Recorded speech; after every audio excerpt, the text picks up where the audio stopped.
Good morning. The Secretary General and the Foreign Minister of Finland and Sweden will start with opening remarks, and then we'll have time for a few questions. Secretary General. Good morning. Welcome to all of you, and a special welcome to my friends, Minister Haavisto der Pekka and Minister Linde der Ann. It's great to have you both here, especially on this historic day.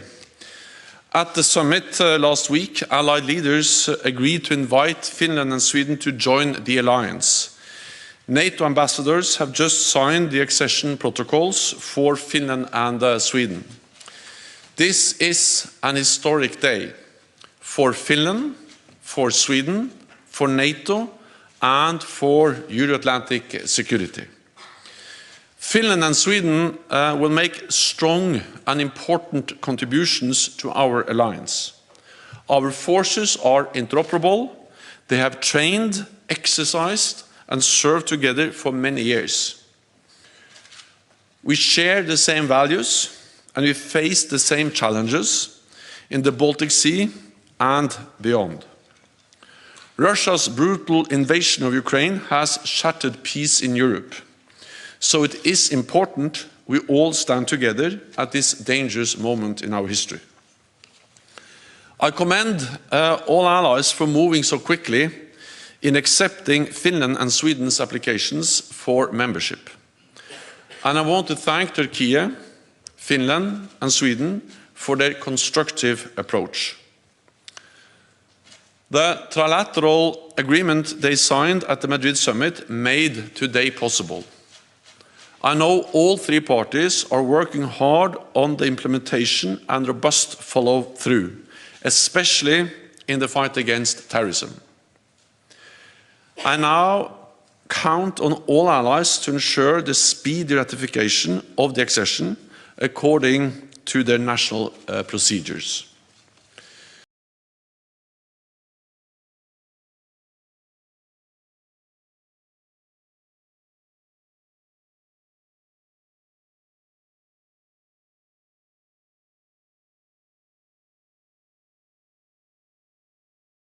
Count on all allies to ensure the speedy ratification of the accession according to their national procedures.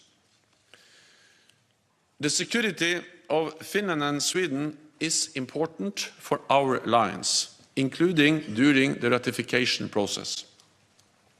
Many allies have already made clear commitments to Finland and Sweden's security, and NATO has increased our presence in the region, including with more exercises. From now on, Finland and Sweden will have the status as invitees and will participate in our discussions. Today, we have shown once again that NATO's door is open. The enlargement of NATO over several decades has been a great success, reinforcing peace, stability, and democracy across Europe. It was the free and independent choice of Finland and Sweden to join NATO, and it is the fundamental right of all nations to choose their own path. Welcoming Finland and Sweden into the alliance will make them safer, NATO stronger, and all of us more secure.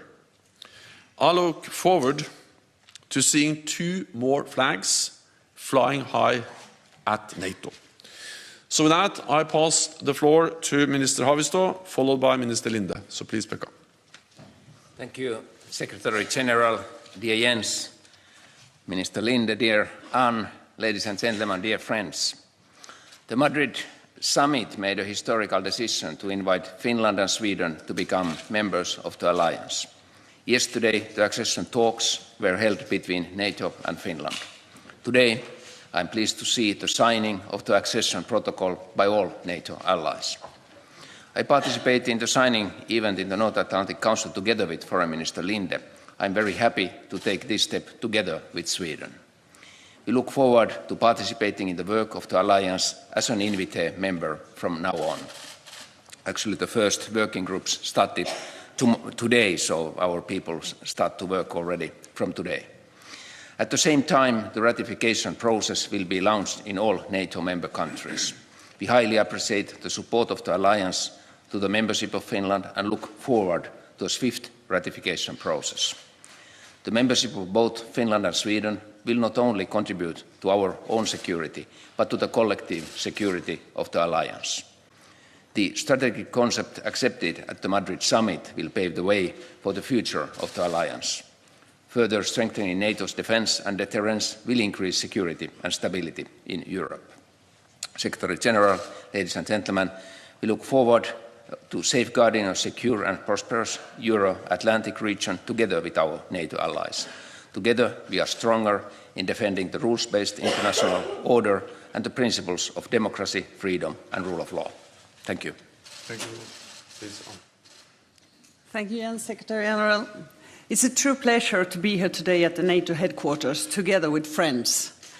Secretary General Jens Stoltenberg, my Finnish colleague Pekka Haavisto, and I have just taken part in a historic moment, the signing of the Swedish and Finnish accession protocols by all NATO allies, granting Sweden and Finland status as invitees. Today's signing is a significant step on our path towards full NATO membership. The process of ratification now begins in each of the allied countries. The 17th of May, exactly 7 weeks ago, I signed Sweden's formal letter of intent with a request for NATO membership, which was then presented to the Secretary General the day after. The Swedish government decided to apply for NATO membership against the backdrop of the deteriorating security situation in the Euro-Atlantic area following Russia's unprovoked, illegal and unjustified war against its neighbour, the peaceful, democratic and military non-aligned state of Ukraine. As a future member of the alliance, Sweden will contribute to the security of all allies. We are convinced that our membership will strengthen NATO and add to the stability in the Euro-Atlantic area. We will do our part in contributing to NATO's collective defence, shoulder to shoulder with the other allies. This Swedish government's decision has overwhelming political and public support in Sweden, and we believe that joining NATO is the best way for Sweden to ensure our national security and keep the Swedish people safe. Let me reiterate our deep gratitude for the efforts of Secretary General Jens Stoltenberg and his able team in paving the way for the agreement in Madrid on our accession to NATO and today's signing of the protocol. We have worked hard and tirelessly to address the issues that have been raised, and I look forward to continuing our close cooperation with you on the route to membership. We are tremendously grateful for the strong support that our accession has received from the allies, confirmed in the Madrid summit declaration issued by NATO heads of state and government, as well as the security assistance assurances that the United States, UK, France, Germany, Spain, Italy, Poland, and not least the Nordic and Baltic countries have declared. And lastly, a big thank to you, my dear friend Pekka, and to Finland. We and our governments have cooperated extremely closely, and I'm so glad that Sweden and Finland move hand in hand, which is also good for NATO. Thank you very much. Okay, we'll start with YLE. Richard Husu, Finnish national broadcaster YLE. Thanks for taking my question. A question on the ratification process. What would a speedy ratification process mean in this case, and can we really count on all 30 allies to support Finland and Sweden, also Turkey?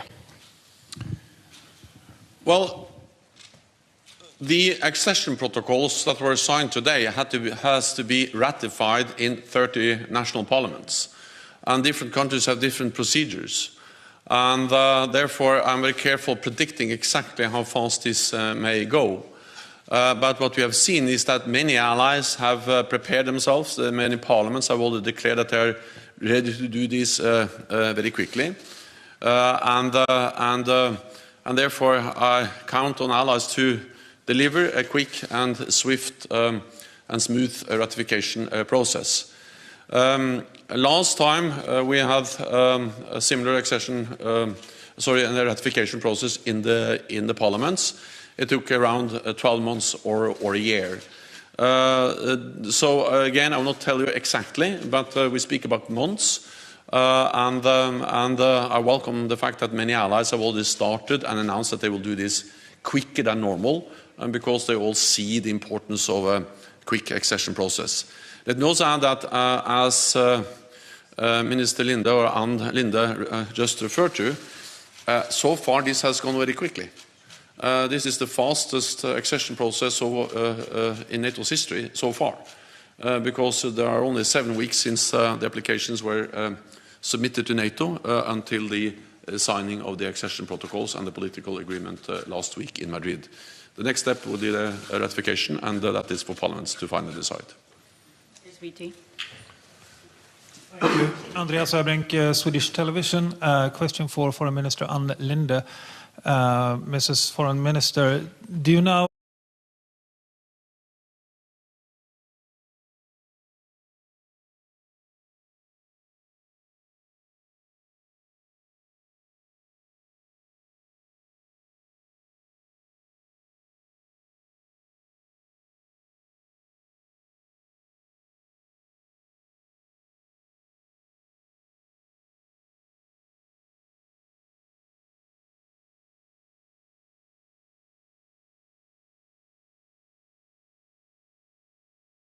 the memorandum, and during and before Madrid summit, there were lots of tensions between some member states and Sweden and Finland, but now accession treaty has been signed, and this will pave the way to see both countries joining NATO.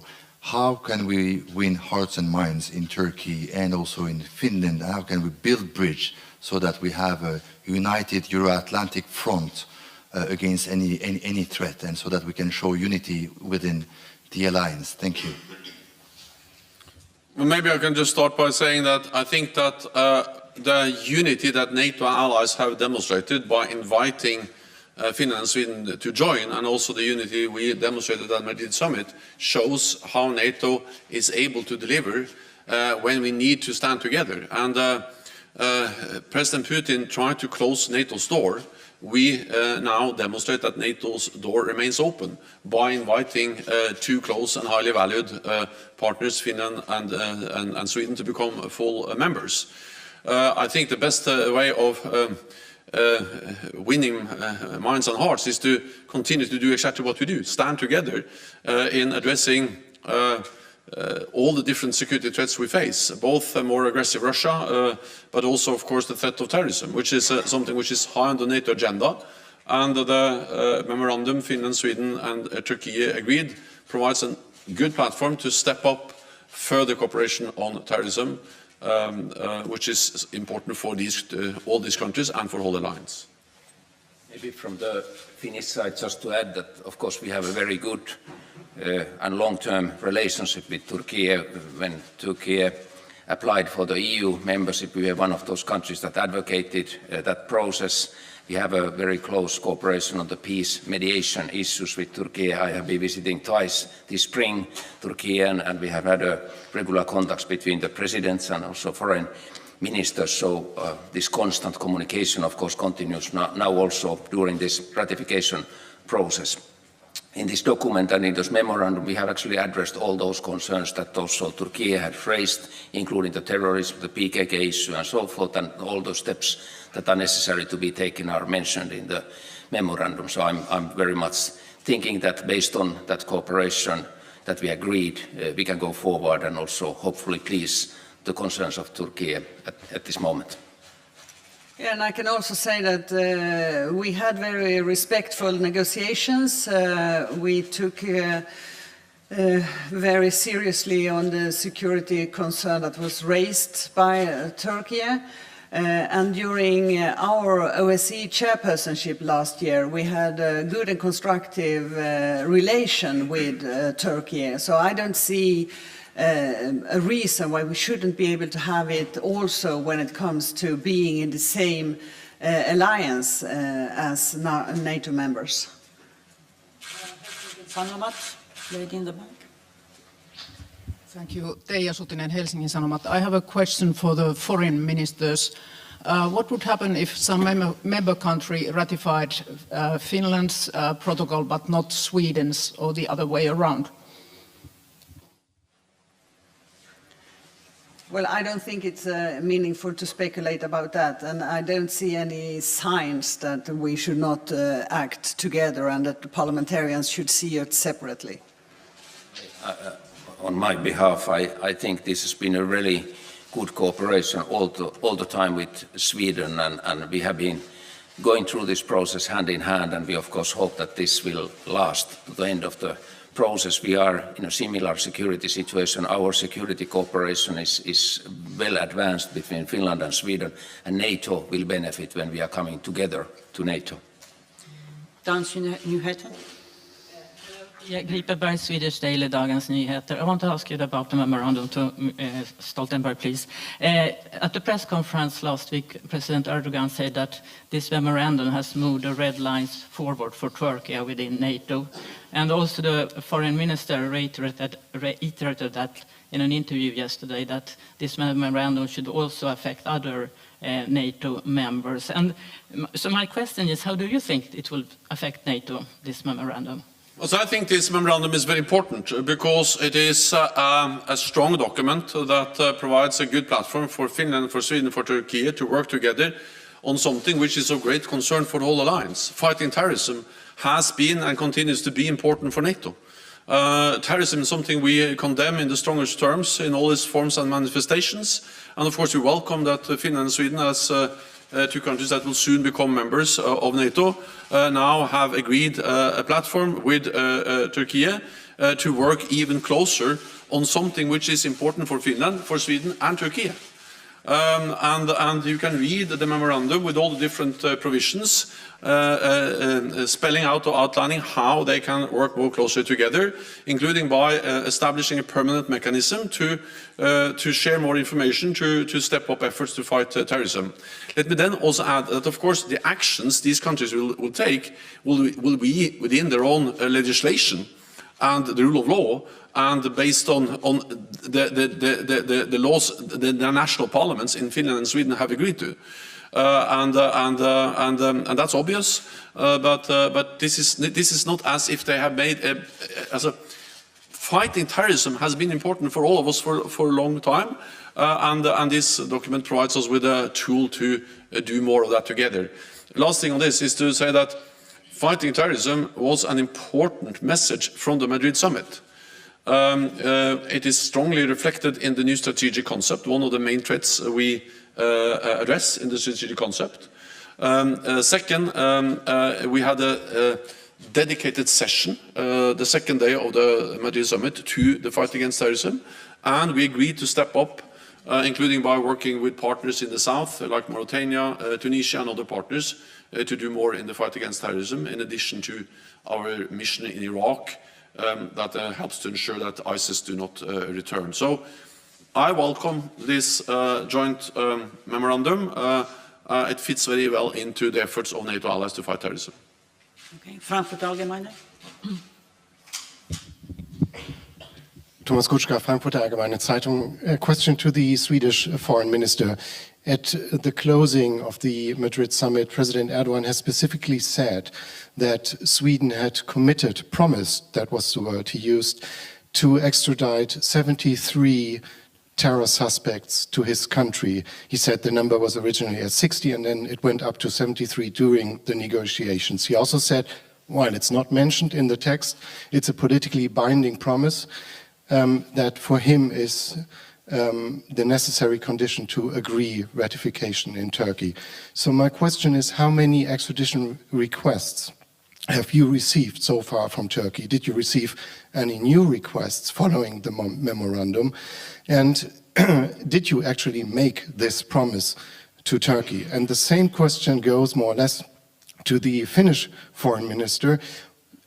President Erdogan didn't mention Finland, but I'm just wondering, did you get any new extradition requests, and did you also make any politically binding commitments to Turkey on extradition? Thank you. Thank you very much. We will honor the memorandum fully, and there is, of course, no lists or anything like that in the memorandum. But what we will do is to have better cooperation when it comes to terrorism and also to get information and so on and so forth. As you can see, there is no mentioning of any lists or any numbers or anything in the memorandum. And during our negotiations in Madrid, there was also no mentioning of any numbers or specific lists. And to my knowledge, we haven't got specific lists to the government, but of course all the authorities that works with the extraditions and expulsions issues, they get continuously different kinds of proposal and ask for extradition, and they work with the expulsions as well. And we will continue to work with that within our legislation. From our side, just to add that everything that was agreed in Madrid is stated in the document, and there are no hidden documents behind that or any agreements behind that on our side. And of course, our authorities not even normally working on issues of expel and extradition requests and so forth. In my knowledge, there has not been additional this type of request. Of course, we follow totally our authorities' process and legal process and also our courts' decisions on this. Okay, and yeah. Hi, Terry Schultz with Deutsche Welle. To follow up on Thomas's question, particularly to the Swedish Foreign Minister, can you confirm whether there have been any promises to extradite anyone in particular? You say that it's not in the memorandum, but Erdogan didn't necessarily say it's in the memorandum because everyone can read that. And there are many people unsettled in Sweden about concerned that there have been some kind of assurances made that people will be extradited. Erdogan says 73 people were promised to be extradited by your government. How do you respond to that? And Mr. Secretary General, you said that, of course, fighting Gulenist terrorism is also on NATO's agenda, on all countries' agenda. Do you believe that this kind of terrorism does exist now in Finland and Sweden, since they are the countries being targeted now with these accusations by the Turkish government? And Minister Haavisto, you answered more thoroughly than the Swedish Foreign Minister about no agreements existing anywhere about specific extraditions. But are you also concerned that your ratification will be held up by Erdogan saying he will not send it to Parliament without some extraditions? Thank you. Sorry, that was really long. Thank you very much. Yeah, as I said before, in the memorandum, we assured Turkey that we will take the fight of terrorism seriously, and all the requests for extradition will go the normal way in our legislation, and it's finally the High Court who take the decisions. And this has happened during the last years, and it will continue to happen this year, but we will of course have more cooperation to get information and so on, but there will be no other ways, other legal ways than what we have already. So that is my answer, and there is we will comply with the Swedish legislation, we will comply with international law, but we will see too that we have a mechanism of fighting terrorism in all its form. Terrorism is a challenge for all NATO allies in different ways, and we have seen terrorists trying to operate across the alliance in different member countries. And that's also, of course, the case for the countries in the north, and also for some of our partner countries, as Finland and Sweden. What matters is that we all agree, as 30 NATO allies, and then also now with Finland and Sweden, soon to become NATO members, that we need to stand together in the fight against terrorism. And of course the agreement, the memorandum was agreed between Finland, Sweden and Turkey. It's not a NATO document. We welcome the document. We help to facilitate the negotiations. And therefore, of course, we also welcome, for instance, that in the document, Finland and Sweden agree to address Turkey's pending deportation or extradition requests of terrorist suspects expeditiously and thoroughly. That reflects a readiness to work together, which is obvious, because terrorism is a problem for all of us. Finland, Sweden, Norway, NATO, Turkey, all allies. And therefore we need to work together. And we welcome that. We also welcome that they agreed to establish a bilateral framework on extradition. So again, this is to achieve a common goal we all have together to fight terrorism. Then, of course, Turkey is the NATO ally that has suffered the most terrorist attacks. But also our countries have, but also other allies have suffered terrorist attacks. But Turkey far more than any other. And therefore Turkey had some legitimate security concerns. They raised them. We addressed them together in the summit, in the strategic concept, in the special session on terrorism and threats from the south, and also then addressed in this joint memorandum between Finland, Sweden and Turkey. So these are important decisions to reach a common goal to step up in the fight against terrorism. But of course, what each and every ally or the invitees, Finland and Sweden, will do will be based on their own legislation and according to the rule of law in their respective countries. That's the way democracies and NATO allies work, based on the rule of law and based also on the European Convention on Extradition, which is an explicit reference in the memorandum. From the Finnish point of view, just to add that Finland is not any kind of safe haven for terrorism, and we don't want to be a safe haven for terrorism in the future. We have been tightening our own legislation. Those tightenings have been mentioning in this memorandum, and I think it's important. Really, like said by Ann and Jens, in this process or in this mechanism that we are creating, we can receive additional information. We are happy to exchange information, then we probably can fight even more effectively against terrorism in our own country. But we follow the normal legal procedures on these issues, and the European Convention has been mentioned in this context also, just to underline that also we follow all the European norms on this. Thank you very much. This concludes this press conference. Thank you.